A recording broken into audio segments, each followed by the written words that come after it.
Welcome back to Mufc Realist TV and Mick with another smashing content straight from the back of my head, delivered straight to you. And I have a scintillating panel waiting in the back room, dying to tell you about Jadon Sancho. Of course, we're talking about our beloved number 25 Jadon Sancho that arrived from Dourtmund fresh from the press, hot firing in all cylinders, came to Manchester United, but it hasn't been that great. We are not here to slag Jadon Sancho. We're here as a football therapy to look at the outputs, the performance, comparing the likes to likes, but we're also here to say how we can fix Jadon Sancho.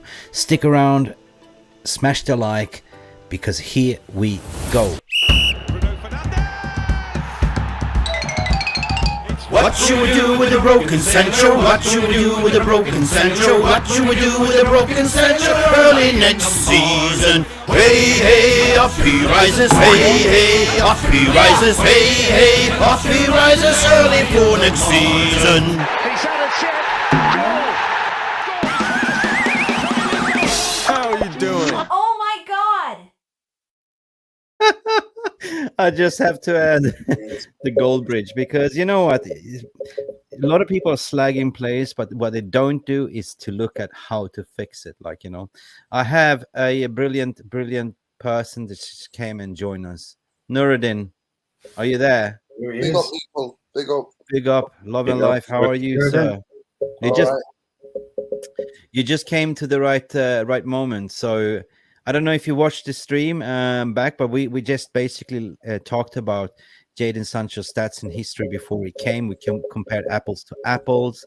You know, I don't know how much you caught the stream, or did we? I didn't catch it. I didn't catch the stream. Sorry, but yeah, in terms of whether to keep what's wrong with Jadon Sancho, whether to keep him or not, I definitely think he deserves one more season to see what's going on, because I think he came in a club that was in turmoil, and then he had 3 managers in one season when he first came. He had his problems at the beginning of this season, and you know he missed 3 months of football. So we're kind of judging him on certain kind of expectations. But next season there'll be no excuse for me, 0 excuse. That's it. I'm hoping that we get somebody takes over the football club. You get more stability season, and then there'll be no more excuse for anybody. And you know that the place where you find out the truth is the football pitch, innit? So once you cross that white line, it's the football pitch is where you really see, you know, what's going on and how somebody feels. And then to me, will be Manchester United future next season. I think that Manchester United is not a place. He's not the first one to fail. Big men is signing to fail. I think it's it's indictment of the way we've been run as a football club for the past decade. And I think that, you know, Tenhag has stabilized things this season. But we've got, you know, there are more issues ahead next season. And 100%. if it's not backed properly, 100%. then it's going to be really difficult times ahead for us. But Sancho, in terms of his qualities and stuff, I think we've not seen it yet. We've not seen it in a consistent way. No, we haven't. Yeah, and I think that the first season was a chaotic football club. It was. The structure wasn't there, and then you had Ragnick calling out the open heart surgery. Everything's been a mess, and that I mentioned that Nuruddin as well. Like, you know, it does affect the player's mentality, right? If you go through different systems, there's no structure. The price tag comes on your head as well, because fans are expecting you to deliver the Sancho that we bought from Dourtmund, that was brilliant in Champions League and stuff like that. The expectations, right? So, and everything goes around in your social life as well, because we don't understand what's going on behind the, you know, players are like us. We have a social life. Everyone goes through divorces, deaths, whatever tragic emotions, and it does affect you. So how long do you have? Can you stick around, Nuruddin? The biggest thing I would say on that specifically is that him moving back to the UK, moving back to Manchester, he left when he's a teenager. Moving back and then getting caught in the trappings of that as a young person It's going to affect him. I mean, he was like that affecting him in Dourtmund as well, but they dealt with it because they're a very stable club. They've got a fantastic football structure in the back covered that line. before. We did. That's why they bring so many young players, and they get the best out of them because there are people working ever so hard behind the scenes that we never know or see, who are putting stabilizing everything behind the scenes. Well, Dourtmund is brilliant. They are like a farmer club, like like when you grow like a salmon fish farm. You farm the salmon to they become old, and then they sell them off, right? In analogy, so that's good. Yeah. I mean, if Fergie was still here and Jadon Sancho was playing like this because he was bought that much, then I get rid. It's not work. Get rid. But we're not a stable football club. We've not been since Fergie left. We've not been anywhere near a stable football club. We've had bankers playing football managers. Yeah, true. We've had players. I mean, I know a lot of people who work at a football club. The stuff that players were been doing since Tenhag coming, Tenhag tried to change it, and it's not going to change overnight. Change takes time to really bring in all of these expertise. I know football club. I know, for example, Man City, they get weighed every day. They take a urine test. That's why sometimes you don't see some City players even on the bench, because they have not been doing what specifically what Pep Guardiola's dictated to the medical team and to the fitness and the coaches to have specific types of training and fitness. Manchester United, I talked about it on my channel. I used to go on Masaka at a burger joint, eating burgers, chicken burgers. Like, it's ridiculous. That's the type of thing where Manchester United, you should have like specific diet that you stick to. Everybody loses weight. Everybody is there measured. And I mean, I studied sport at university, and now that aspect of sport, the sports science bit, is incredible. What you can do. An amateur UFC fighter can put together a team that will dictate everything. Know that exactly when he needs to train, when his body has to rest, the amount of sleep that he needs. It's incredible that aspect of sports science, how much is developed. And at Manchester United, sorry, we're nowhere near. We're nowhere near. Like I said, 100%. Players were allowed to get away with the stuff, and we already know as well about Sancho. It was always around big holiday celebrations, big in the calendar. Those calendar the celebration, whether it's 4th of July, whether it's Halloween, whether it's Easter, whether it's we already know all these. That's when he is like quotation marks injured, tonsillitis. How many times can you fucking get tonsillitis? Manchester's not that big, and everybody knows everybody. Like, so news travels, and there's a lot of things that I could say on here or in Spaces or on Twitter, but I don't want to do that. But we know that he's had his problems behind the scenes. Yeah, big up, brother. Big up for sharing your insights. And I'm towing your line there as well, because that's the overall build up, and that's the reason why I'm doing this podcast today, because it's not about slagging the player. It's to understand the consequences that you've been gone through, and basically how you can fix it. So what I want to do here, if you're still around, I want to apply my speciality, and it's all about mental agility. I'm going to show you guys a presentation here. Can you guys see everything here? Yeah.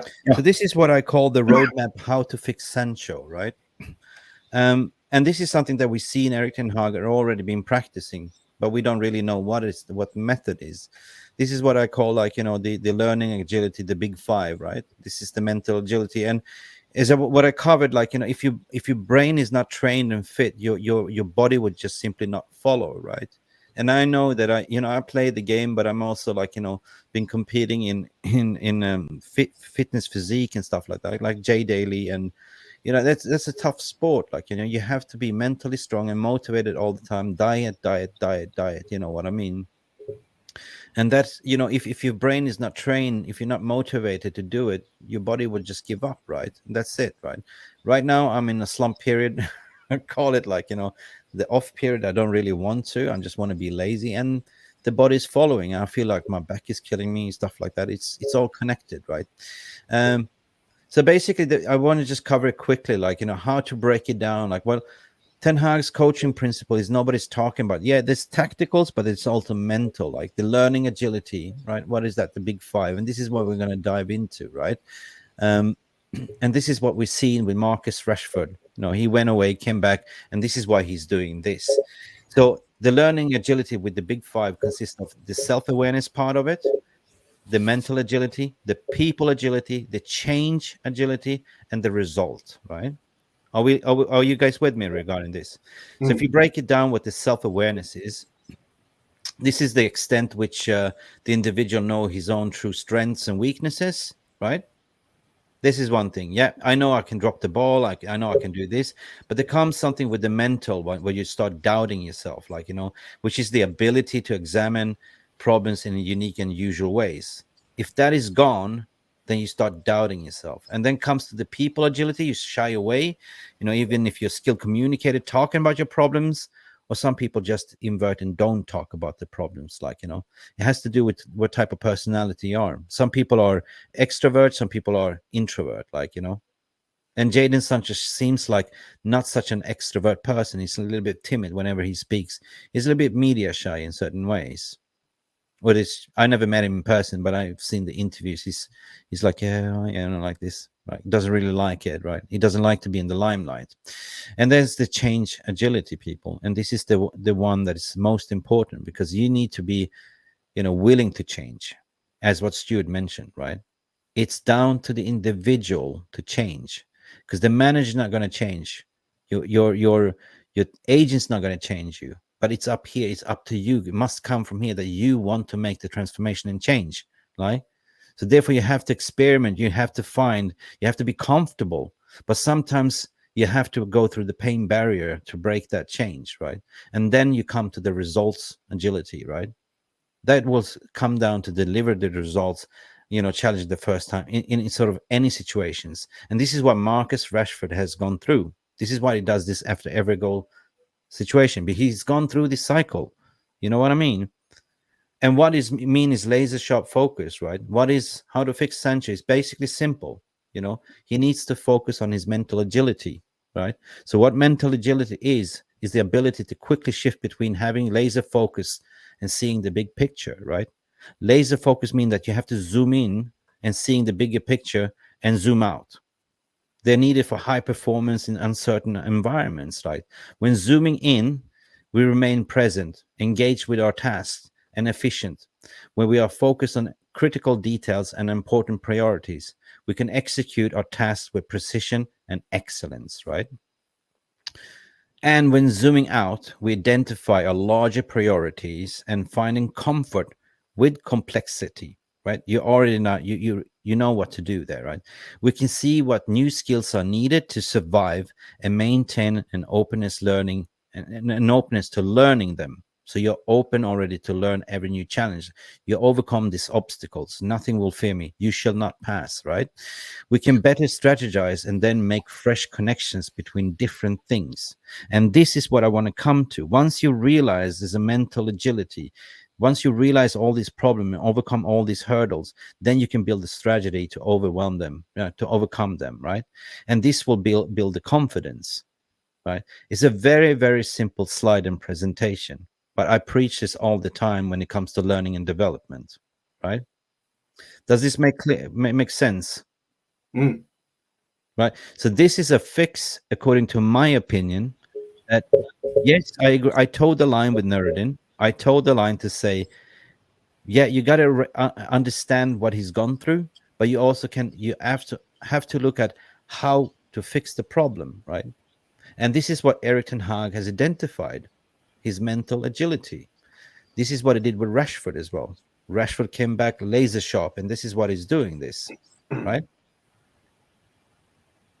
Yeah, yeah. Special, like if you like this. Big up to all of you. So this is my solution how to fix Sancho, and I believe that, yeah, there is a player we've seen. We want to see more, absolutely, right? You know, but what does he have to do after this season finish? Focus on his mental agility. Just focus on himself. That's it. Mr. Structure. You there? Yeah. No, that's it. Definitely football, in it, like everything else in life, is about what's between the ears, isn't it? It's about your perception of yourself, the perception to the task or what you've been asked to do. Definitely.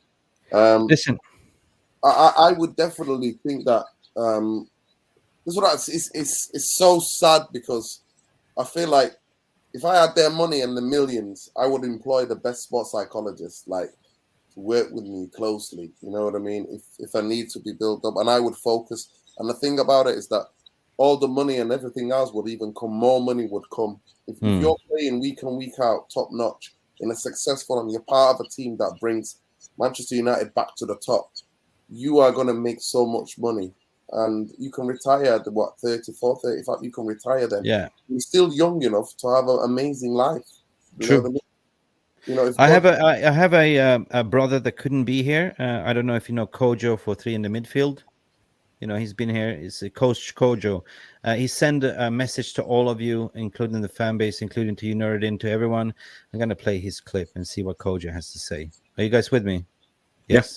Yeah. Welcome to the stage, Kojo. We miss you, but here's your message. Roger, for podcast. Big up Mufc Realist TV. Sorry I couldn't be there today. Been a very, very busy schedule, but we had to talk Sancho, and when I heard you guys were talking Sancho, I said, yeah, I want to put my 2 pence in, because I haven't done that in a while. There's a lot of context that's missing here now. I think the overall feeling is disappointment. I feel the same way. I really hoped that he'll come and just take absolute control of the league, but it's football. It happens. You know, sometimes these things just happen in sport. Now, Man United have been a very inconsistent club. You can't expect a player, in my opinion, to be consistent in a very inconsistent environment. Different managers, different philosophies, different types of players, different this, that, and the other. Sancho's only been there 2 years, but within those 2 years, we've had Ole Gunnar Solskjaer, Ralf Rangnick, and now Erik ten Hag. On top of that, different players around him as well. There's no consistency. Ronaldo comes in, Ronaldo goes out. You know, there's nothing that's just straightforward of Man United. It's been like that since Jarvis Cocker and 𝑷𝒉𝒊𝒔𝒕 left. So now I'm not using them as an excuse to, you know, mask his performances. Performances are performances.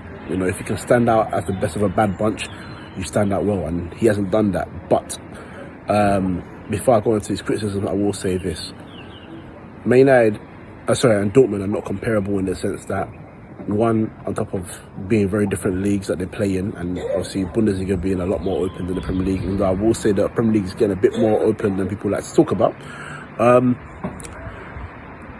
Dortmund, even though they've had different managers over the last couple of years, when he was there, I think he was there for 6 years as a youngster growing up or whatever, or maybe 4 years, or maybe we're going a bit too far.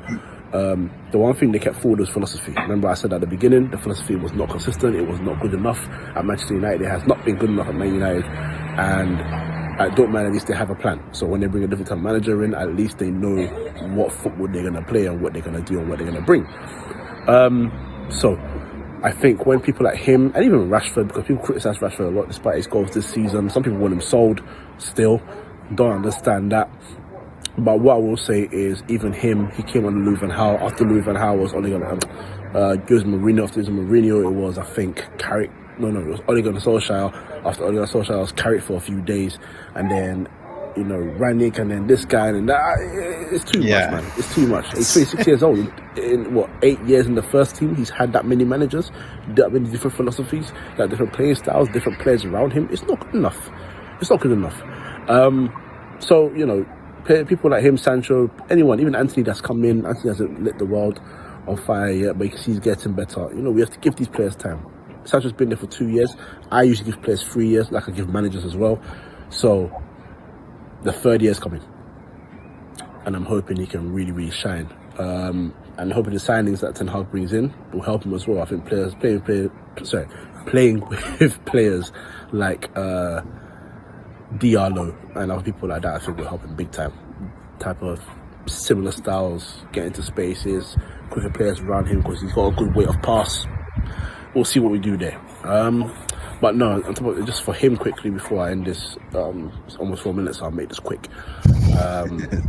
I think the one thing that's missing from him is decisiveness. You know, there's moments in games where he's beaten 2 or 3 players and he gets into fantastic positions, but the end product, the end decision is just, it's not hitting the right place. And he is one of those players that I think, you know, once he gets into his groove, he can do that. So I'm hoping next year he does well. So how do we help him?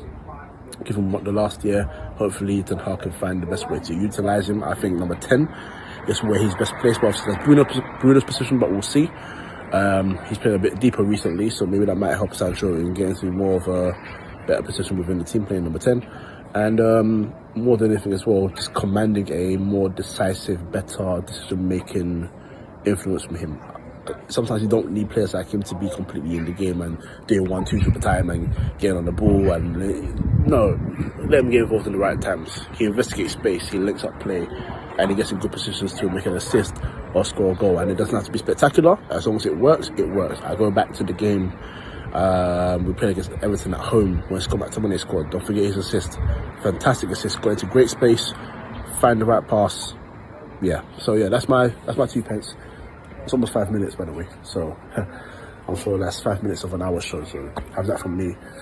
Like and subscribe to this channel, don't forget. And from my channel, Free for Podcast, like and subscribe and all that. Peace. Thank you, Kojo.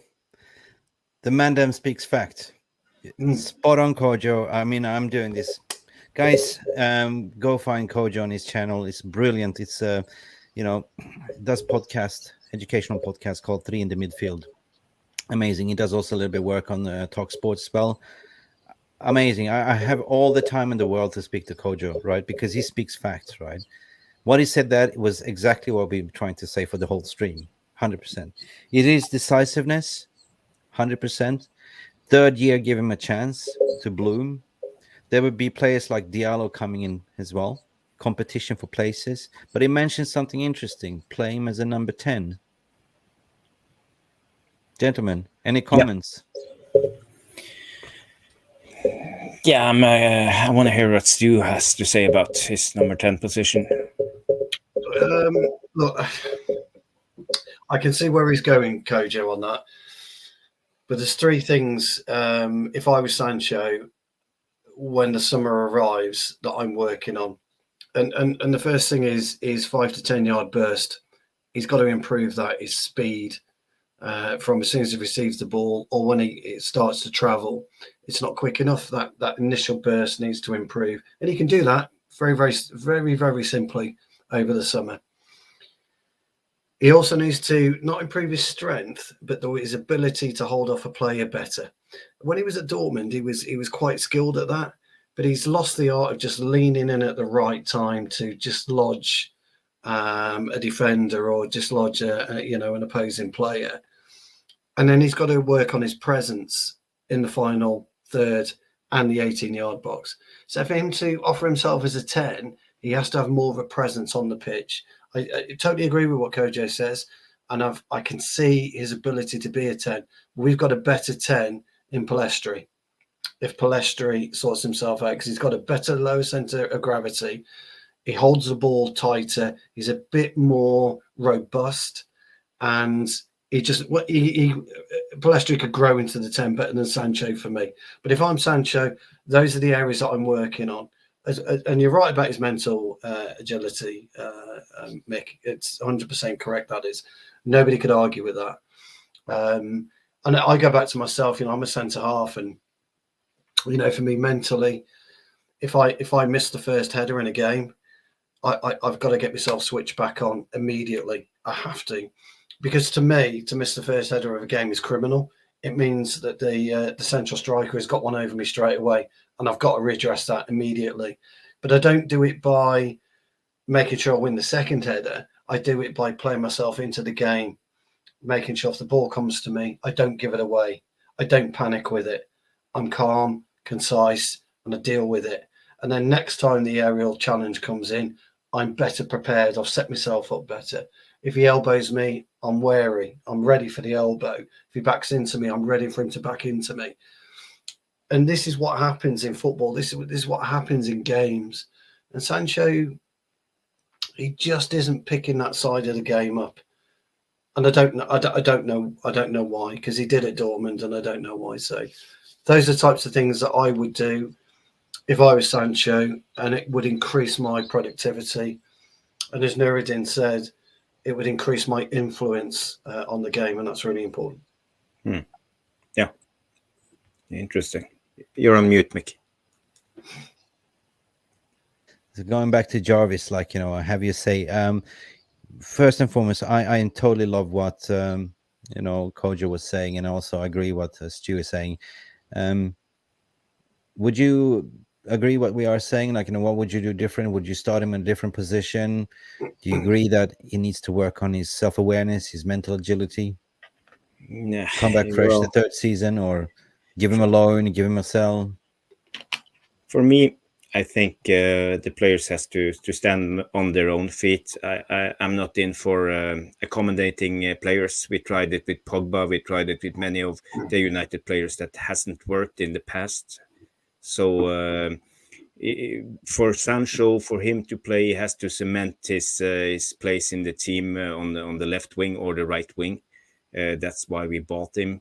Yeah. I think we have better options in the 10 position anyway. So for me, he should just No, I agree. I mean, we shouldn't shoehorn them in. Like, and if we saw the graph earlier, like he was bought in, and his strongest position is on the right. With 56%. There's only a small percentile in the middle because maybe he hasn't played there, right? But we have players there. But if we're not going to buy a number 10 replacement, or Donny van de Beek is going to be sold, I can see him being a rotational player to Bruno for sure, because the wings are stacked already. I mean, we've seen the likes of Garnacho coming up. He's definitely going to challenge Rashford. You can have Rashford on the left, Garnacho as a substitute. On the right wing, you can have on the right you have Anthony Dos Santos and Amad Diallo. That's two. That's already full house. And then you get like a striker on top. That's it. Nuruddin, are you there? Ground control to Major Tom. Brother, do you agree what Kojo was saying there, or is there anything that you want to add on? Yeah, I'm just trying to remember the game that I thought he was more central and actually occupied that number area, and it was him and almost like two inverted number 10s. It was Bruno and Sancho. Was the Leicester game. I don't know if you remember, he scored a brilliant goal. He had a couple of more chances, and in the Leicester game, he came in more inside to do the damage, and he actually looked far more comfortable. But yeah, I'm at the end of the day, I'm with Jarvis, I think, and what Stuart said, I think 100%. Me and Jarvis always talk about that. It's funny what Stuart was talking about. Me and Jarvis talk about that majority of times when I come back from the match. I'm like, he jumps out of tackles. He doesn't go into any 50-50. And he's the easiest player when I'm at the stadium. He's the easiest player to take the ball off. He never puts his body in front. He never buys fouls. So the contrast between him and Anthony, you have to really bring him down to take the ball off him, right? And for somebody, Sancho, to have to make really good technical ability, really street footballer, cage footballer, that's what he was. He was a cage footballer from South London. He was. He played there. Exactly. So the idea that he can't keep the ball and he's so easy to get the ball off, I find that really, really strange. I'm like, me too. It's very easy in terms of like the biomedical of the body, like how to put your body in front so that if people have to get the ball of you, they're gonna have to foul you. You can buy fouls, a lot more fouls, and then people then think, okay, I'm not gonna try to foul him. I'm not gonna try to go to try to dislodge him because I know that he'll put his body in front. Yeah. And he's lost that ability. He's lost that ability. That's it. I agree with you. I mean, he jumps out, and that's my biggest frustration. The thing about with Anthony Dos Santos is that, yes, Anthony Dos Santos is super frustrating on the ball. I hate the way he's just shooting at the moment. Everything's shooting. But he's fine. And it's so predictable. Even though, to be fair, I've been screaming for him to start doing the snooker, what I call the snooker shots, going for the near post always, other than going for the far post. And I noticed it more in the Wolves game. He was going more for the near post because he's understanding that goalkeepers and defenders are reading that side. But one thing I can never hold against Anthony Dos Santos is that on the ball and his defensive work and the aggression, the level of aggression and the level of intensity he has, it is day and night between the two players. So that's the type of thing what we need from Sancho to improve on. It's those things. You know, I always said as a footballer when I used to play, I can accept me having a bad game. But one thing that I would be so angry with myself is that if I didn't put it in. Yeah, if I didn't put myself about and I don't put it in. And it's exactly the same thing. It's the way that we've been brought up under Fergie, really. And you know, I'm one of the brats who only remembers Fergie. By the time I supported United, when I came to this country, 9 years old, 1990, United win the FA Cup, we win the Cup Winners' Cup. We then win the challenge for the league title. And then after that, I was just spoiled. I went on a train of spoiledness. So the way that Fergie I was brought up was that Manchester United team had to lose the right way. Manchester United players had to have a bad performance, but there was acceptable minimum levels of that. If you weren't putting it in, get the F off the football pitch. It was exactly my frustrations with Martial as well. He doesn't want to get into the moment. He is not going in for anything. He's doing that. So Sancho, for me, is almost like, no, I remember when Rooney was having crap games, Giggs was having crap games, Beckham was having crap games. They always put it in. They put the miles in. Yeah. And that is the difference. And it's that's not what hanging your head. Yeah. I don't get that. I just want to come back to what you're saying there, because you know, you mentioned you played cage football in South London. It's rough area, stuff like that. Anthony Santos played, like, you know, in the ghetto, like, you know, barefoot football. There is roughness and toughness, and there's scruffle and buffle, and you know, technical ability is there, right? But it comes down to, Nurdin, is the mental agility, the self-awareness. If your confidence is gone, everything, your game is gone, right? Clear and obvious, right? As you said, you've been standing in the stands like he's the easiest man to take the ball on. He doesn't go to his full ability, and this is what I want to fix. Yeah, because we know there is a player in him. We know that, and the only way is to finish off this season, according to my opinion. Take a boot camp summer, work on your confidence. I mean, you find it, because it just doesn't disappear, mate. You know, it's motor skills. You know what I mean? This is something that you're born with. Like, you know, it's muscle memory. You know what I mean? Even if I stop lifting, the minute I go back to the gym, like 2 weeks later, I'm buffed and puffed again, because muscle memory knows, right? Same thing. It's all connected, right? Guys, it's been a fantastic podcast. It's been one of the serious ones, and I hope we don't have to do Harry Maguire next on his mental agility. That'd be interesting. That'd be a fun one. Just a quick one. On that one, I can't help that guy. You don't want to be part of it, eh? Just a quick one. It's quite refreshing to hear Nuruddin speak about, you know, physical toughness as well. I was brought up in the 70s, Mick, and I was brought up to play football the only way, and I still play it today. You know, if I don't walk off that pitch limping, bleeding, you know, or anything, I haven't played. I'll never forgive myself. Never forgive myself. And that is the thing. And you know, you talk about Sancho. All he's got to do is look at what he's good at. Just take one thing about his game that he's good at and utilize that in a game of football, and that will help him immensely. And there's nothing easier than shielding the football by just standing taut, just standing strong. It's the easy way to shield the football. And once you do that, and you get a 2-yard pass off, you can just then walk around. And I know I use the phrase "play yourself back into the game" all the time, but that's what you have to do. You have to do it. If you know you miss a tackle, you miss a challenge, you miss a lightweight, for example, you think, "Crikey, what the hell's gone on there?" I'll redo it. I'm just going to quote Arnold Palmer, who plays golf. You know, everyone knows Arnold Palmer, right? I started to play golf. He said a very famous quote: "If you get yourself in trouble, you have to get yourself out of the trouble in the bunker," and that's what it is. Yeah. Nobody else going to help you all the time, and he's got to do it himself. He has to do it, and he's got the summer to do it, hasn't he? He's got the summer to sort himself out. And guys, just going to go to the VR room. Guys, you've been amazing here. Sorry, it's been one of those serious podcasts. We didn't joke much, but we have to talk about it. It's a football therapy.